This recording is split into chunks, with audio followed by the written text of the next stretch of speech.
Depending on how you phrase the title of the newest Netflix Harlan Coben adaptation, I Will Find You, it could either be a threat, like from Liam Neeson, or a promise, like with Daniel Day-Lewis in The Last of the Mohicans, which coincidentally features Madeleine Stowe, who's also in this Netflix series.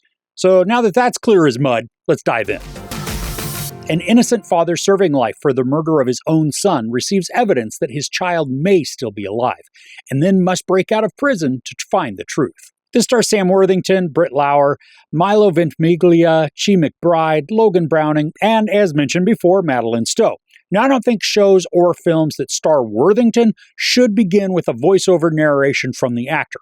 All I could picture in my head was the start of the Avatar films, and this mystery series, it certainly doesn't have any giant blue Smurfs. Now, the premise, it's straightforward. A man accused and convicted of killing his young son gets some info that the kid may actually be alive. So to prove his innocence, he busts out of prison and then goes on the search for the truth.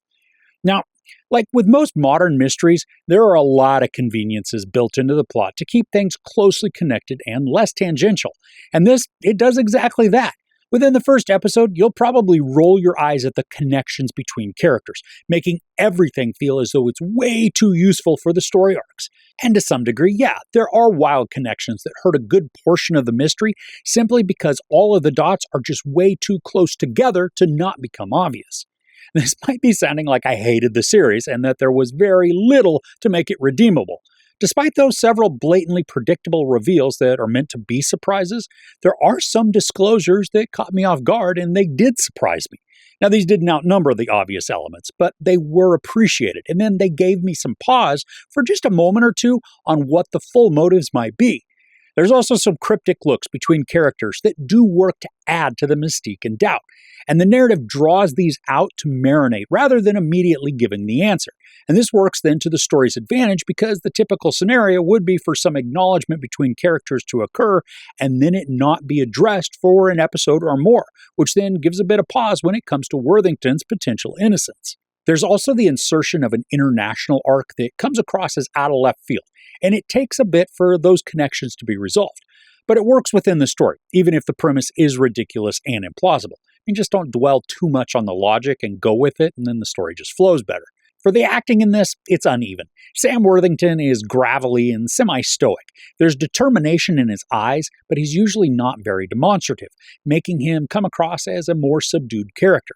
I like Britt Lauer in Severance, but here she appears to be timid and unsure, creating this sort of weak persona who attempts to be formidable but has a very thin facade. Now, the two characters I enjoyed the most, just thanks to both dry humor and no-nonsense drive, are the FBI agents portrayed by Chi McBride and Logan Browning. Their dynamic is strained but understandable, and the way they both push boundaries gives them a sort of rebellious streak, but one that still operates within the law, mostly. It's strange. As I was watching this, I enjoyed the show. The flow kept it exciting, even if it did feel repetitive sometimes, just thanks to scenarios that are rinse and repeat situations. The action, when it is there, it can be exciting, and despite the predictability of the majority of the twists, kudos to the story for including so many that it appears to be an utterly complex mystery. But the longer I sit with this, the more the plot holes and issues just bubble to the surface. There are outlandish and preposterous interactions that are only present so that the story can move forward, rather than add any kind of complications, which then would require some resolutions. To not give things away, but to provide some context, if a convicted killer had escaped from prison and there was a multi-state manhunt underway, the inmate would never be allowed to have a rational conversation with law enforcement about what he's trying to do, while also not being in custody. My mind kept flashing back to Tommy Lee Jones and Harrison Ford when they're in the water tunnel at the dam in The Fugitive. Jones gives the iconic response, "I don't care." That's what's expected when Worthington interacts with any member of law enforcement after he's escaped, followed by tasing or maybe bullets. No, we get calm discourse, which then paves the way for a final but very easy resolution. Now, at its core, the story is a grim and dark premise that speaks to the corruption created by power and influence.